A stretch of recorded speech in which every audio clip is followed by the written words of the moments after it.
we find, simply as a matter of fact, that our scientific inquiries point in one direction. Which is that there is an intelligent creator. Why should we eliminate that from discussion? Streng verboten? How come? Why? Streng verboten. Very good. What does streng verboten mean? Strongly forbidden. Strongly forbidden. You've got two possible hypotheses.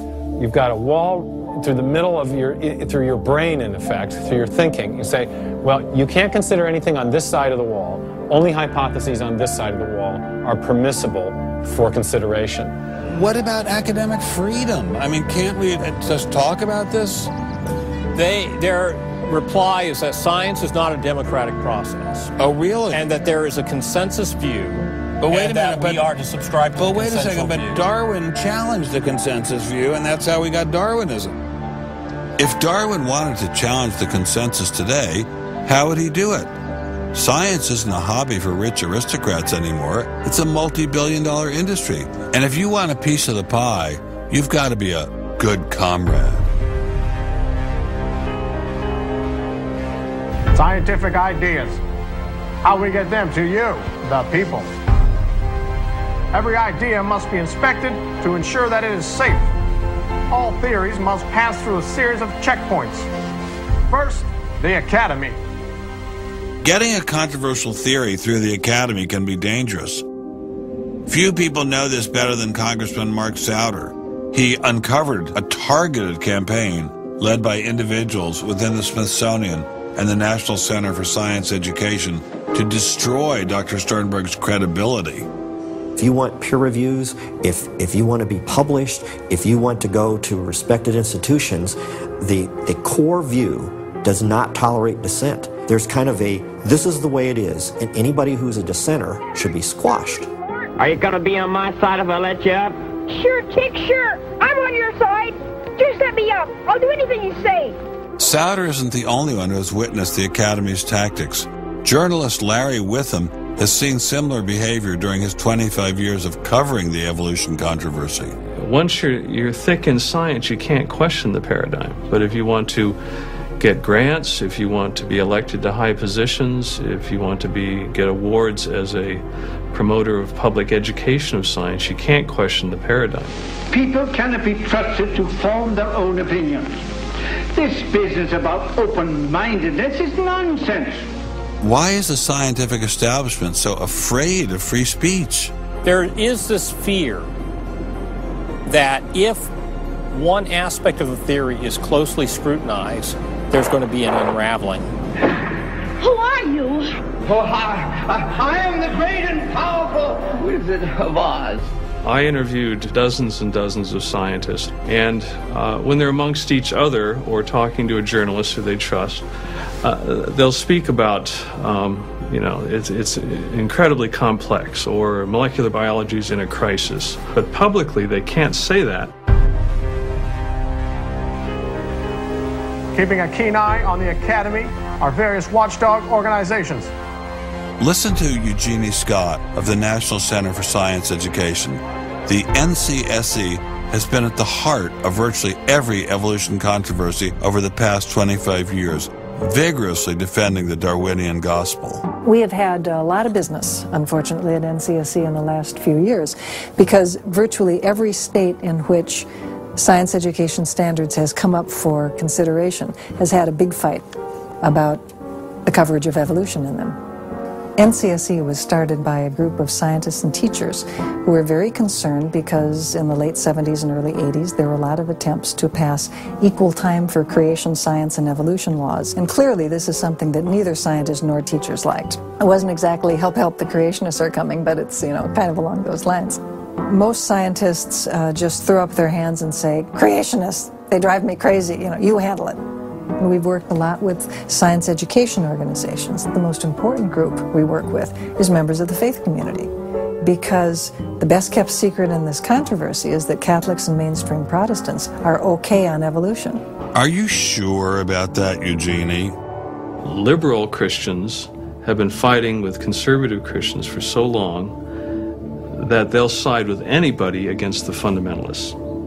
And Eugenie Scott says, well, welcome over. There's a kind of science defense lobby, or an evolution defense lobby in particular. They are mostly atheists, but they are desperately wanting to be friendly to mainstream, sensible religious people. And the way you do that is to tell them that there's no incompatibility between science and religion. But is there really an incompatibility? Can't we believe in God and Darwin? Implicit in most evolutionary theory is that either there's no God or God can't have any role in it. So naturally, as many evolutionists will say, it's the strongest engine for atheism. If they called me as a witness, and a lawyer said, Dr. Dawkins, has your belief in evolution, has your study of evolution turned you towards atheism? I would have to say yes. And that's the worst possible thing I could say for winning that court case. So people like me are bad news for the science lobby, the evolution lobby. By the way, I'm being a hell of a lot more frank and honest in this interview than many people in this field would be. Working hard to keep ideas in check are our friends in the media. Morning, paper. Paper, mister? The tendency of the media is to side with the establishment because they inherently agree with the establishment. Eugenie Scott, my understanding is that there is not a single peer-reviewed article out there that supports intelligent design. Am I wrong? You are not wrong. You are correct. I believe that we get coverage, but we always get coverage like we're the outsider, not like it's an even debate. But instead of merely reporting news, he analyzes it, often expressing his personal opinions. We constantly deal with reporters who refuse even to report the correct definition of intelligent design. They, over and over again, talk about life is so complex, God must have done it. Explain. Just admit it, it's religion. It's very simple. You just can't, it's religion. It's a wanton distortion of our position. Study desk. I've got a hot story here. You can look at Associated Press stories, and the same sentence will appear in those stories for 10 years. Intelligent design says that life is too complex. It's called a boilerplate. And the reporter never reports anymore or gets any new ways to say it, so the public understanding never advances. But what happens if a reporter decides to take a more balanced approach to intelligent design? There might be remarkable pressure on that reporter not to side against the evolutionists. I thought I told you to kill that story. Few reporters have learned this better than author and journalist Pamela Winnick. When she refused to take sides in an article she wrote about intelligent design, the Darwinists found a new favorite target. Number one, I wasn't Christian, I was Jewish. Number two, I wasn't religious. Number three, I was not taking a position in favor of creationism. I was writing about intelligent design, and it didn't matter. After I wrote that one piece, everything I wrote on the subject was scrutinized. There were hate letters coming into the newspaper. If you give any credence to it whatsoever, which means just writing about it, you are just finished as a journalist.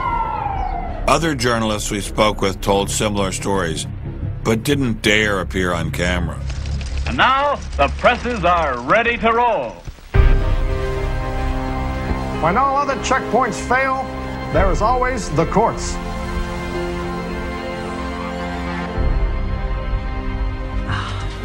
We have spent an enormous amount of time trying to prove to the court what everybody already knows, that intelligent design is a particular religious belief. But I thought scientific questions were settled by the evidence, not by taking people to court and suing them. How do other countries deal with such disputes? Dr. Marcy Giertuk, a population geneticist who now represents Poland in the European Parliament, was able to shed some light on this topic. The censorship of teaching criticism of evolution is and always was much stronger in, say, in your country, in the United States, than it ever was in Poland. Why? Why would the censorship? That is because you have a political correctness in your country. These issues are brought to court, and the court says what you can and what you cannot teach.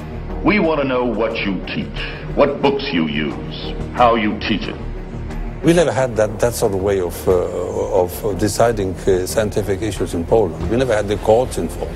So you are saying that as far as the teaching of science is concerned, Poland is freer academically than the United States. I think in this particular issue of evolution, I think this is true. But how effective are the courts in deciding such matters? What about the general idea that intelligent design is doomed as a result of several recent legal setbacks? I think court cases don't decide anything. I mean, if you look at the Scopes trial, who won that trial? It wasn't the evolutionists. I mean, it was the Tennessee law was upheld, barring evolution. And yet, in the popular imagination, Scopes is the hero. Inherit the Wind, that movie, which is really bogus history based on the Scopes trial, has carried the day. These issues go much deeper than any decision by a judge. The evolution debate does seem to run much deeper than the courts, much deeper even than science. To generate this level of hostility, ID must threaten something at the very core of the Darwinian establishment. The entire globe is today the site of a momentous conflict